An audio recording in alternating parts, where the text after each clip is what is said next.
Hey guys, welcome back to the Hear Me Roar pod. I am Toby and my co-host is none other than the Kate Save, which you might know her from Shark Tank. She's also founder of BeFit Foods and picked up Telstra's Business of the Year award too. Kate? Well, Toby, you've got a super impressive CV, 25 years in global commercialisation experience, and you founded Creative Cubes, Australia's leading co-working space and real estate business. All right, let's get on with the pod. Kate, another pod, another week, another pod. So good. How are you? This. Good. How are you? Yeah, I'm all right. Well, we always say that, don't we? Yeah. Are you good? Mostly. Yeah. Yeah, I think depends on the topic, right? So some people are like, hey, how are you? I was like, oh, what are we talking about here? Yeah, true. So depending on the topic, depends on how I really am. How's your health? My health, I feel amazing. Yeah. There's a couple of things going on. You don't do supplements, do you? Not really. Not really? But I'm trying a couple of the You're more in the food things. I'm all space. food. Okay. Except our new collagen, creatine, prebiotic, probiotic, 6-in-1 protein that's coming out soon. I might have to get some of about that. that one day. I'll bring you some. Please. Send me a link and I'll happily pay for it. Kate, I've been doing JS Health. Oh, yeah? She's a friend of Sim's. Yeah. Sim put it on to me. I used to have a really bad back. I had chronic back pain for probably I want to say the better part of 3 years. Yeah. And every 3 weeks I'd end up in the physio and the physios would get it out and then I'd be back and then 3 weeks later, I'm done. And what I learned through conversations with you is that actually it was more of a chemistry issue for me than it was anything else. I was deficient in magnesium. Ah, yeah. So now I have my magnesium every night before bed. And I got to say, the last, I want to say 5 months, no back pain. So Zero good. back pain. Yeah. Not a muscle memory twinge, nothing. No back pain whatsoever. And so I'm like, all right, Jess, JS Health, what else you got? So I've leaned into the collagen and turmeric. And we talked about turmeric. Super interesting. Yes. So the turmeric for me was like, inflammation in the joints. Because of the vaccine, I felt like my knuckles were really, but now I feel like I've got someone else's hands on. Do you know it feels what? amazing. So every morning I've been making this immunity shot for, I don't know, it's about 90 days now. And my lawyer was sick the other day and I said to him, I guarantee you take this and you will feel better for a cold, for sore joints, for energy. And I've not, touch wood, had a cold this entire season. One of my kids has had COVID. The other one had RSV or whatever the thing is. It's not the flu and not COVID that comes up on the test. Have not had a I haven't been sick either, but I think that's related. Maybe it's nutrition based, but I actually thought it was more sauna, sweating all the bad stuff out. True. And then ice bath, really pushing my body to extremities. Yeah. But I haven't I'm scared to say it, but the whole winter I didn't get sick either. Touch wood. Thank God. Yeah. Please. Well, this little shot though, getting onto the turmeric. So I put the turmeric in there, a little bit of black pepper because it helps you absorb the curcumin. Then I get ginger. It's supposed to be fresh ginger. Mine's fresh. It's just in a little tube that you squeeze out that's pre-done because it makes it quick and easy. Some fresh lemon juice and tiny bit of honey every morning before my coffee. And I never thought I would be able to have anything before coffee. Now, I look forward to this. I'm going to Tassie and I've even packed my lemon and my little thing of turmeric and ginger. You're heading off to Bali? Bali in a week. Yeah. I've got to pack all this powder into my bag because I'm off to Fiji. Oh, I'm taking the kids to Fiji for school holidays. Yeah. And I'm like, is there going to be a problem with me putting this funny powder in my bag? But I think I'm going to leave it in the JS buckets and just pack it and we should be all right. Yeah. Now, so our next guest. Yes. Business, entrepreneur, done lots of things. Yes. And I saw him the other day and I was like, mate, how are you? He's like, have I got a story for you? So I was like, pause. I'd love to have you on the pod. Yeah. So we'll hear quickly from Rise. And after that, Jeremy will be our guest on the show. Guys, I want to introduce you to Rise, a business cohort like no other. So what is the Rise Network? Rise Network is a curated inner circle of 10 to 12 like-minded peers designed to provide a confidential, high-trust environment where business owners and leaders can gain strategic insights, actionable solutions, and lasting relationships. Rise isn't just networking, it's a game-changing business support system. It has strategic problem solving built in, expert facilitation, actionable insights, long-term impact and authentic relationships, and it's based exclusively around high-trust cohorts. For your membership, you gain full access to Creative Cubes. That means you can drop in when you're on the run to use the meeting rooms, breakout spaces, or even just dock in for the day. We wanted to serve the underserved, the people that do need the help, do need the support, don't necessarily have the funds to be able to do it, and don't necessarily fit into one of these other organizations. And so that's where Rise kind of came from. So there you have it, guys. Go to werise.au, and I hope to see you at one of our cohorts soon. Jeremy. Nice to be here. Thank you. Thanks for having me. It's a privilege. I was reflecting back pre-pressing record here. The first time I think I met you was on the Gold Coast during the Commonwealth Games. That's right. Yep. Something stupid happened. We both had a laugh.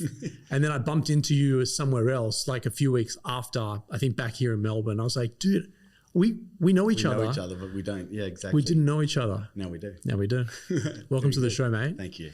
So you were an athlete. Take us back to that. Oh, gosh. So I grew up with a father that wasn't really present a lot.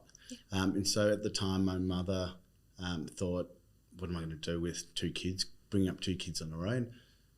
My sister was doing ballet at the time. I wasn't great at ballet, so I said, no, I've got to do something else. Wasn't for me either with two sisters. I mean, I looked great in the lead tub. Sure you did. It. And from there, she said, okay, well, let's take you down to the athletics track. And we went there, and I was 2 years too young to compete. She said, look, just give him a go. Please, just have a crack. And I smashed the race to pieces. And I thought, okay, you can sign up, no problems.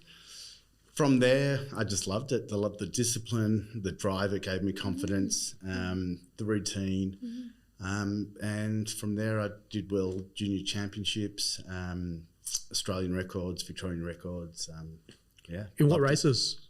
100, 200 and long jump. Wow. Yeah, so not good enough to compete at the Olympics, but I did get an invitation for the pre-qualifying for the 2000, but amazing. I was injured by that stage, so yeah. And so how was that carried through? How is that discipline? You talked about discipline and competitiveness. How is that carried through off the track into the business world for you? Yeah, absolutely. Look, I think it is a lot mental and physical, but if you can get a synergy between the two, I think you've got a really good mix there. For me, I'm very routine based. So I know when I'm getting up, I know what I'm going to eat, nutrition, training, recovery. And I've just kept that throughout the years. We'll talk about it in further detail, I'm sure, but I sort of went from a structured life to a non-structured life. I've been in the property industry for so long. And then I just, at the time I sort of got divorced. I took a few more risks and went into entrepreneurship. And I thought, look, I've done many things in my life. You know, this will be great. This will be fun. I didn't realise how risky it would be. Being sort of headstrong and stubborn, I tried to put all those practices that I'd grown up with into play, and it was chaotic. Sure. But then I've gone back now into the property industry that I know best, and it's working a treat. So, yeah. So for anyone else who's gone through that journey, how did you get your way out of it and, you know, get back on top again? Because a lot of people get caught up in that vortex, for using your word, and they don't come back up. Yeah. I think the most important thing, or things that worked for me, I thought mantras and manifestation and meditation, I thought that was all hoodoo guru. Even though I've grown up in the industry, I thought to myself, everyone's talking about it, but does it actually work? It works if you apply that to other things as well. the human body is built to be negative, or the mind's built to be negative, so it's always in defense mode. And I think if you can try and flip the switch to be more positive, everyone's talking about it, it's true, slowly and surely you'll get there with it. What things do that for you? Self-talk. If you don't want to do something by physically doing it, then the mind will follow. So I think it's a real synergy between the two. You could be so motivated and listen to so many amazing things, but if you don't actually do anything about it, it's lost. So it's really execution, and it's a whole array of things. But for me, it's telling yourself you're worthy enough to start. Yes. And you will get through it. Having support around family and friends. I sort of was a recluse. At one point, I was not confident to even go out. And I've been through quite a lot of sort of trauma. But just going back to basics, cutting as much out as you can, in no time, it does work. You can come back. And I was facing some pretty dark things. Yeah. I've got a heap of friends that talk about they have really great corporate jobs and they want to get into entrepreneurship. What was the thing that lit you up about most wanting to get into it? And was it what you thought it was? Because I think I hear them say this once a week. Yeah. And I just wonder if what they think it is what it is. And that's a great question. I think what they think it is autonomy and freedom, and a real sort of career that's on your terms. Yeah. It's the extreme opposite in reality. Correct. But you've really got to work at that. Absolutely. And I think if I had my time again, I'd do it a lot younger. I did it at a time where I had a lot of responsibilities, and I was headstrong. A few people mentioned that to me, but I thought, no, I'll persevere. I've got drive. I can do it. It doesn't work. So I think starting earlier or younger, you can take on a few more risks. Got a couple of kids, to provide for them and to drive that. I think you've got to be responsible about it. So if you've got friends who want to get into it from a corporate job, I would say don't risk everything and leave your current position to try something new. I think try and hybrid. Yeah. And when that new opportunity covers your old opportunity in terms of wage, that's when you jump. Because I didn't do that and I got smacked. Yeah, I've watched someone else do that as well. And I just think to earn the salaries that these people earn, like I dream to earn the salary that they earn.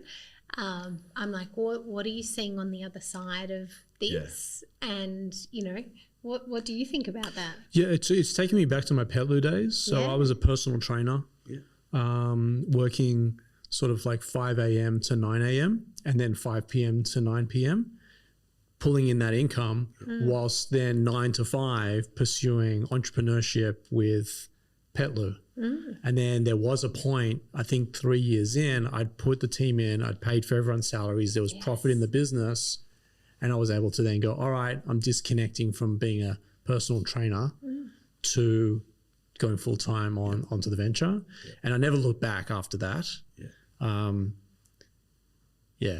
It's I mean, like there's so many emotions running through me right now because of what you're saying. I think you've got to be the type of person who can take it on, who can weather the storm and really drive through all of that. Did you have people around you that while you're in the storm and you're like, hey, I'm having a hard time here, just say, you've got it? I did, but at the same time, I'm not the type of person to reach out to people. Okay. Probably now I am, because that's part of the reason or part of the process of getting myself out of that rut.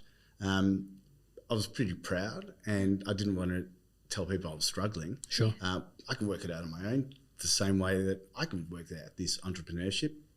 No, sometimes you really need to reach out. And I think guys aren't great at that. We've got bravado and we all think that, we're better than potentially we are. And that's great in one sense, but it's also quite dangerous. So I think having a good, group of people around you, family, friends and colleagues, I think you need that. So I've put my hand up a few times to my family. And I'll call my sisters. I go, I'm really like, this isn't now. This is during COVID. I'm running a real estate business, and this dickhead says if you go to the office, you're going to die. So you can imagine what that did to my business across multiple locations. Yeah. And so I've called my sisters a couple of times, and they listen, but their knee-jerk reaction is like, you're built for this. You got it. If anyone can do it, you can get through it. And I'm like, but what if I can't? They're like, nah, you've got this. And so even my help is they have so much belief in me that fuck, if they believe in me, I better muster the courage up to believe in myself as well and just continue to execute. Yeah. And then the flip side, not to take too much of the mic here, but the flip side is if you ever find yourself in hell, the last thing you want to do is stop. Otherwise you're going to get stuck there, right? Absolutely. So you just got to keep running. Yeah, absolutely. Yep. And do you think in hindsight, if you knew who to reach out to or what to do, whatever got you out in the end, if you did that earlier, could things have been different? Or do you think that it just wasn't the path, the timing, everything else? Like, I just think, I think at the time it was a domino effect. Things were, I mean, COVID crushed my hospitality business that I went into. Yeah. Then coming back from that, I was thinking, okay, well, where do I go from here? It's COVID. I can't go back into corporate land because no one's hiring. So I'll get myself out of it by thinking about another concept. And so at that time, I was very focused on my health and fitness and wellness. And I was going to Recovery Lab, and I was going to, Strong Pilates. And I was going to all these different functional fitness and wellness spaces to get my mind and body right. I thought to myself, why don't I buy 7 franchises, put them all under the one roof and create this mini sort of wellness center for people to enjoy? And so instead of learning my lesson the first time and saying, okay, maybe I got smashed from COVID, let's do something a little bit more not mainstream, but secure, I went straight into another idea and taking on even more risks. So instead of mitigating my position, I sort of jumped into a deeper hole and got myself in more trouble. It was a great concept. It worked really well, but who you partner with is really important. And I think with that business, that's what let that down. And, I'm great now, but at the time, it was a real struggle. It was really difficult. And so coming out of that, for people listening to the show today, like what are the maybe 3 or 4 or 1 or 2 or 10 things that that you have created structure or the sort of the poles that have allowed you to be able to sort of climb out? Yeah, routine. I've said it a few times now, I think, but routine. I've got an ideal day. I've got an ideal week now. I've got an end of day evaluation that I do. I've got an end of week evaluation, and that's got absolutely everything in it. I know it sounds really corporatized and structured. How did you learn that? Just self-help. Yeah. Speaking to Jay Shetty, speaking to, Mel Robbins, speaking to so many different people and in so many different industries, and just taking little bits of everything and creating my own workbook, really. And it works. So I think self-belief, as you said to me before, is so important, but also self-help. No one's going to, what does Mel Robbins say? No one's coming here to save you. No, And they're actually not. And likewise with your family, you go to them, hey, you've got this, you're fine, no problems. That's cool. They're not saving you, they're spurring you on, which is great, but you've got to help yourself. And I think that's the proudest moment that I've had. Firstly, amazing. Really amazing. And I hope you reflect on that. It's not just words coming out of your mouth. You actually really are true to that. Because it's very powerful. Thank you. The self-belief thing is really important. For me, I really reflect on, I'm actually going through a really hard time right now. We're resizing our business right now. We made an acquisition where we acquired another operator, and now I've got duplicate roles in my organization. I hear you. Yep. I can't support duplicate roles. We're a lean machine. Our margins are razor thin, and therefore best in the team stays and the other one has to go. But these people are precious to me. I care deeply about these people. So I'm in this world of craziness right now. At the same time, I've got new buildings coming on stream, and I've got one specific building that is sort of like, it was great, but now there's other buildings that are built up in the neighborhood and it's not so great. Yeah. It's not a B grade building, it's a C grade building. A grades have come into the neighborhood, and I'm looking at like, should I shut it down? Just before this pod went to air, I took a call from my wife, and she said, "Hey, I've been speaking to some staff and everyone's worried about you." Yeah, okay. Right? And I said, they don't need to worry about me. They just got to focus on what they're doing. That helps me. Yeah. Yeah, okay. Right? Yeah. And I said, so you're taking on a lot of the responsibility yourself. Yeah, always. Heaps of pressure. Well, this is a passion project, a piece of art for me. I want you to come here and have an amazing experience. Like, all of this is just tied to who I am. But the point of where I'm trying to get to this is the weekends are killers for me as an entrepreneur, because there's no emails flowing through my system, which is great. But when you're in a position where you're in high stress, all I want to do is attack the problem, and I'm sitting on the sideline on the weekends, and I'm enjoying my weekends. I'm with my kids and all the rest of it. Yeah. And then when things go quiet, you get that stomach, that pit in your stomach, and it hurts. And it's like, and then high people come in, let's go do this. And I'll get distracted for a couple more hours. But I'm happier today, even though I'm in chaos, working through these problems, because it's Monday or Tuesday or whatever. I can actually do so much in the day. Yep. It's movement. It's movement, right? Yeah. And I wanted to like understand from your side. Yep. And by the way, like, we're in a really great place. Yeah, we've got Adelaide coming on stream. We're thinking about acquiring another company right now out of Adelaide. So we'll have like this mini we've got Sydney coming on stream. I'm working on a deal in Brisbane. Like, things are really positive, really positive. But I don't sit on the everything's nice and daisy every day. I actually am in the shit dealing with all the problems as the entrepreneur. And I'm curious to know whether or not how you got yourself to the other side, whether the idea of keep the legs moving every single day because activity leads to results was something that you lent on, or how did you navigate? Yeah, complex, but I tried to keep it simple. I was at a point in the second business, or the second stint of entrepreneurship, where I knew in myself I couldn't go anymore. I felt different. I thought different. I thought, I've just got to find a way out.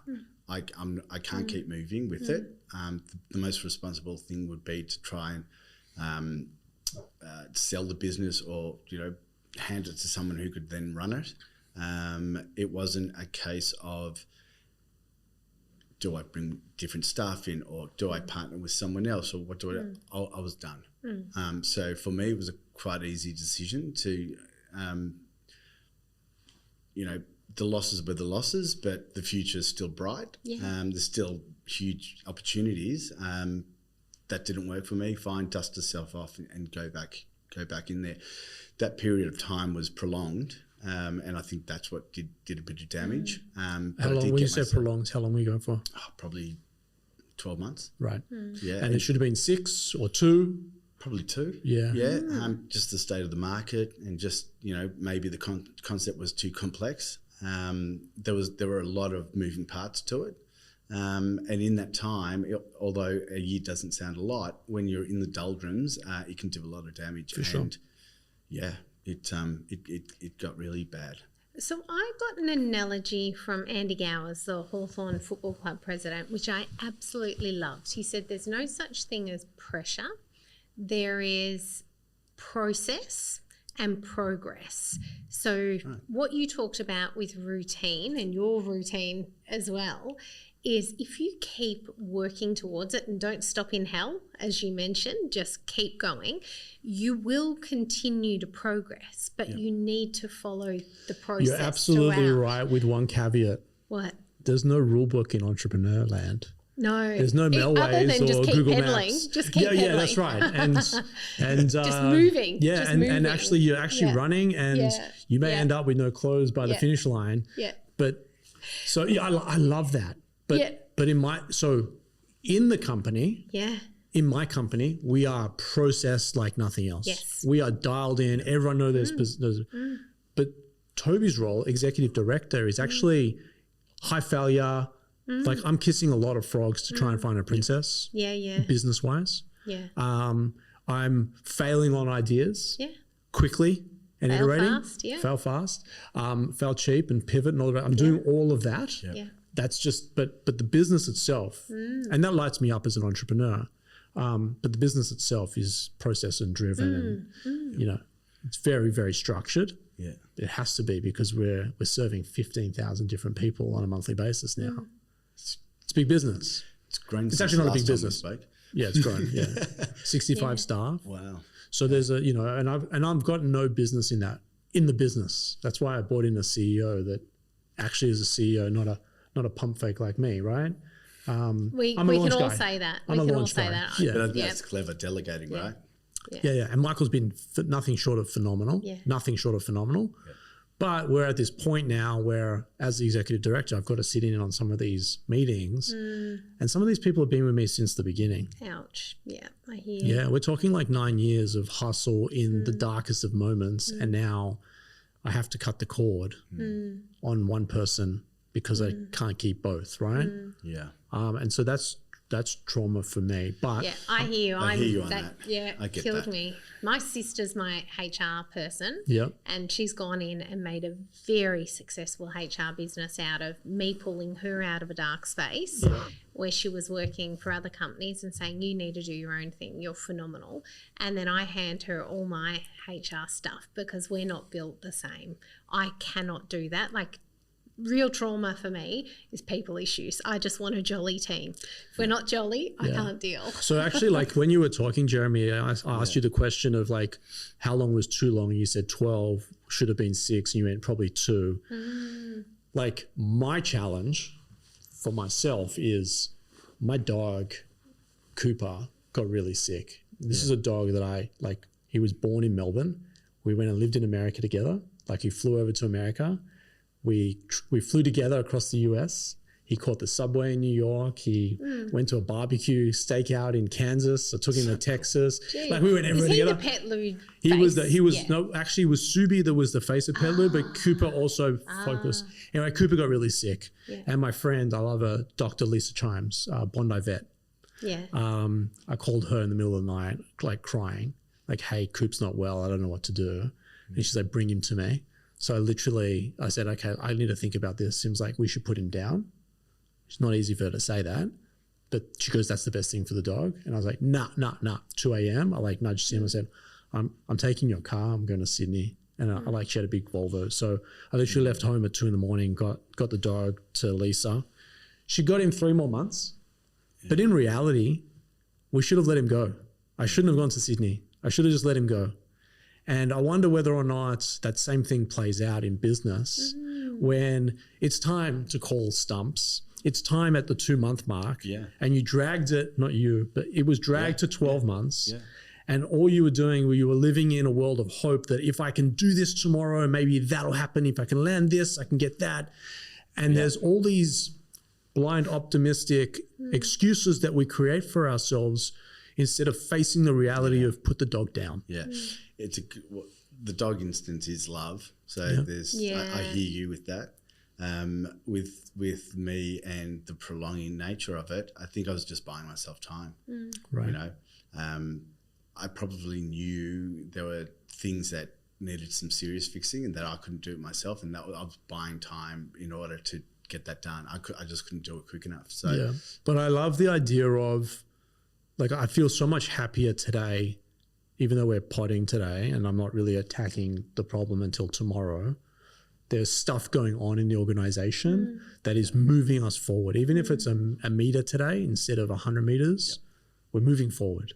Yeah, and as I talk and we bring on amazing guests, we had Joel on a couple of weeks ago now, like all that stuff is really important from a leadership perspective to reflect on. Again, probably looking at it the wrong way, but from a metaphor perspective, is a time, I had almost 15 years with Cooper. Yeah. Right? And we went everywhere together. It was amazing. And, but did I take it too far? And should I have just enjoyed the moment for what it was, i.e. these employees? It was great to have you on this team for 9 years, but it's time to for you to go, and even cutting some of them loose, because I know some of them are a little bit anxious because they don't know. I don't know. But you can help them as well. So and cutting them loose puts them out of their past. misery as well, right? Yeah. And it's that idea too, like you're so well connected and so am I. So if I've ever had to let people go, let them know, like, right, an amazing reference, reach out to people that are looking for, might be looking for similar roles. I like that. And I saw Alex Zachariah from Linktree. Oh, yeah. He let a whole bunch of people go during COVID, but he actually put all of their contact details on a Google sheet and said, I'll personally reference any one of these people. I don't want to let them go, but they're going. Yeah, just so good. It's reflective, right? I think there are two approaches. You can be a really shrewd CEO and just cut, as the banks are doing right now, and thanks for your service and see you later. Or you could do what you're doing and do the best thing for them and what's in their best interest, because you're a good person and you don't want to burn bridges and you want to bump into these people in 10 years' time on the 100%. street and they can still talk to you. 100%. There's nothing wrong with that. I do love what you're doing though. So you've gone back to your absolute foundation, core strength, what you know most in property, you're back there and on top of the world again. So what are you doing today? You wake up this morning, you do your routine? Wake up 4:45, routine journaling, mantras, 600 ml water. I know it sounds ridiculous, but vitamins, in the gym by 5:15, smash that out till about 6:30, get home, kids' lunches, shower, change, check my emails, drop the kids off to school, in the office by 8:30. Yeah, and talk. Bang, just like that. Yeah, look, I'm almost the same. I'm 1 minute earlier than you. 4:44. I like it. Well, I might change mine. I'm 5:14. Okay. We're all weird with our time. You can come in the club. I'm in the best shape of my life. Like this is. I should have done this years ago. Yeah. Are you doing anything for recovery?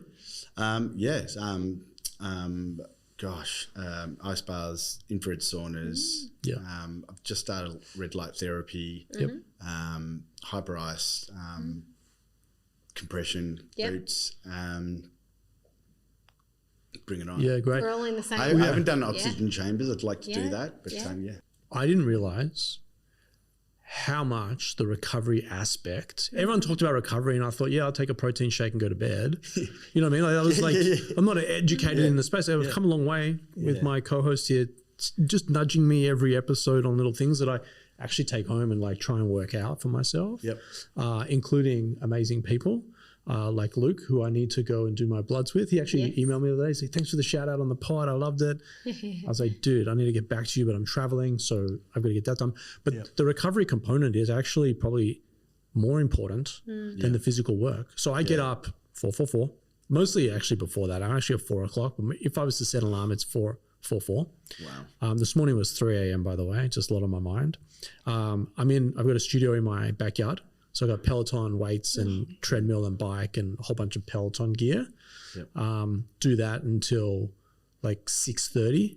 Walk the dogs, shower, have my vitamins, JS Health stuff, and then get Maddie to school for 8 o'clock or like 10 past 8. And I'm at the desk by 8:30. And then I open up my phone. Then I open up the emails. I don't look at stuff before then. And I typically take a big deep breath in. Okay, and I open up the email and I see what's coming through. And then in the evening, Tuesdays, Thursdays, I'm saunering and icing, and Saturdays as well, saunering and icing. And it's changed my. It's awesome. Sim came in this morning because she comes in about 6:30 just as I'm finishing, and she's like, "You're right." I go, "I feel so much better now because I've been in my head since 3 a.m. Yes. And now I've actually exercised and got proper oxygen and blood flow through. I'm clear now. You feel so much better. It's interesting that you say that, because going back into, I'm sort of in the luxury property space, the definition of luxury has changed, and people are now not sort of frequenting gyms and places where you can recover and what they're doing it at home Yes. a lot more. Yes. And I'm working with a company called Cycling Bears, and they're creating incredible home gyms. People still go out and whatnot, but the new definition of luxury is being able to do it at home. So Yeah, I got my kids into it. you're on trend. No, I'd like to be. My kids won't believe you when I tell them I'm actually quite fashionable and trending at the moment. They think I'm a dork, but no, I've got the girls. Like I go actually to a place to do sauna and ice, and I thought about it's cheaper for me to put it in my home because these things you can get a sauna and ice bath like for under 10 grand and just install it in your house. You won't have to pay. But I actually really enjoy the space and the out of home experience. But at home, my girl's like, Dad, you do ice bath? We want to do it as well. So I pour the bath, cold water, and I throw a 30 kilo, I put a bucket of ice into the bath. Yeah. And they're in there for 3 minutes. Yeah. And then we meditate and go to sleep at night. Harps and I never make it through a meditation. We always fall asleep. Yeah. But yeah. That's so good. They're learning from you. Yeah. From home. Yeah. Amazing. Jeremy, I'm going to link all of all your details, your LinkedIn and any other key call outs to your website and all the rest of it. In the show notes, we're going to take a break and head off to our great sponsors at Luna, and we'll be back to wrap the show. Luna.co is a great place for you and your business to start off with phenomenal accounting and legal services. So if you're a startup or a scale-up looking for legal and finance support, or alternatively looking to raise capital, Luna.co is where you need to be starting off. Kate? Amazing, right? Yeah, Another great good when story. People tell their stories because for every second or third person sitting there, they've been through exactly this during COVID. The people that we attract to the pod are entrepreneurs, so they're listening, going, "Oh, it's refreshing." Yeah. It's unfortunate to hear the downside and the challenges, but it's equally refreshing to really call them out. Yeah. I think, the guys at Movember, they're talking, they've started campaigning, and there's people like Omar who actually used to run an organization, which I think he's going to reboot, called For Men, where men, a lot of them are tradies. Yeah. A lot of them are proud people. A lot of them are tough. Yeah. But they're actually going through a lot. Yeah. And I love that we've been able to bring stories to our podcast that show the other side of all these amazing brands and all these amazing people that, at the end of the day, they're just humans. Yes. They're out there trying their best. Sometimes, and actually more often than not, it doesn't work. Yeah, absolutely. But they get up every day. The song that was ringing through my head, which is probably not the right song, is I get knocked down, but I get up again. I think that's a drinking song, but but actually it resonated while Jeremy was speaking. Like he definitely got kicked in the pants. I think it took a lot from him, and then just to see him sitting here with a smile on his face and excited about what's in front. Yes, and knowing that he can make it work, he's made that work, having that confidence again, going through the dark days, but coming out and going, oh, I'm really good at this. I can do this. Yeah. And resetting the base of cost structure. Yeah. And being able to say, well, if you can cut all this stuff out, there are some tremendous green shoots. Yeah. Keep it simple too. Yeah. And I'm not sure if Cooper, my dog, was a metaphor for what people should be doing, but maybe someone calls it. Maybe you should listen to what they're saying. Like Sim called out, Tobes, I think he's at the end. I'm like, no, I'm not letting him go. I gave him an extra 3 or 4 months, which made me feel good. But at the end of the day, I don't know if I made him feel good. You know what I mean? I don't know if I should have just let him go 3 or 4 months earlier. And the same thing could be said in the business world. I heard Jeremy say, maybe I can get around this corner, or that can happen, or this could pay off, or I could land this deal, or something to that effect, which would change everything. Yeah. But in actual fact, he was just digging deeper and deeper into the hole. Yeah. So big lesson there from a really great guy, a really proud guy as well, who has come on the show and has shown the vulnerable side of himself. Yes. Which I think is really important. I think anyone that's listening out there, you know, we're all going through it. In fact, we go through it every day. Every day. I speak to venture capitalists. They're like, we just want one deal that's going to pay for the other 9 that didn't work. Absolutely. You know, and so the chances are you're going to fail. The way you fail, with integrity and dignity and respect, is really, really important. And how can you help people, you know, with the lessons that you've learned? Totally. Don't keep them, share them and help people, because genuinely I think anyone who's felt the hard, you want to lift people up and help them with what you know. It's fucking tough out there. It really is tough. But great story, great lesson. I'll link all of Jeremy's details in the show notes. Guys, thanks for having us on the pod, and thanks for sharing the moment with us. Amazing. Alrighty, on to the next.